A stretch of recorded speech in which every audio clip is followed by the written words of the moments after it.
எனக்கு ஒரு மதிப்பும் கண்ணியமும் இன்று வரைக்கும் வந்து கொண்டிருக்குது.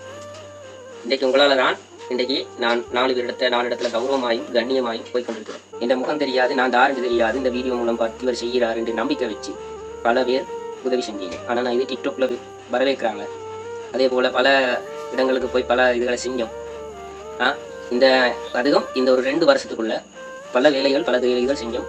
என்ன சொன்னால் அவ்வளோக்கு எங்களை என்ன ஒரு இதாகிட்டாங்க. சும்மா ஒரு கதைக்கு சொல்கிறேன், இந்த கதையெல்லாம் பின்னுக்கு சொல்கிற ஃபுல்லாக சொல்கிறேன்.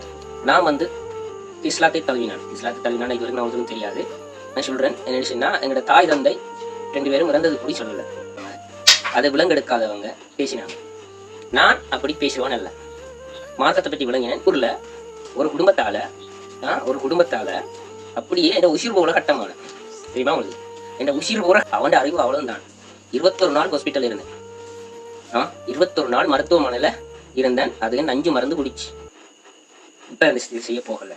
இன்றைக்கு அந்த நேரம் என் உயிர் போயிருந்தா என்ன தெரியா? ஆனால் நல்லா ஃபேமிலி மீன் இறைச்சி மீன் முட்டை ஒன்றையும் சாப்பிடாத ஆக்கள். ஓகே, நான் எங்களோட அம்மா இறந்ததுக்கு அப்பா இறந்தது கூடி போகலை. என்னச்சுன்னா நான் இஸ்லாத்துக்கு வந்ததுக்காண்டி என்னை கூப்பிடலை. இஸ்லாத்துக்கு போகிறான், ஒரேயாக போகிறான், டெகமைக்கு போகிறான், கொழுப்புக்கு போகிறான், கேண்டிக்கு போகிறான், புத்தளத்துக்கு போகிறான் என்று சொல்லி உங்களுக்கு தெரியும். அவ்வளோதான் தெரியும். என் கவலை கண்ணீர் ஒருவருக்கும் தெரியாது. என் உண்மையான பேர் வந்து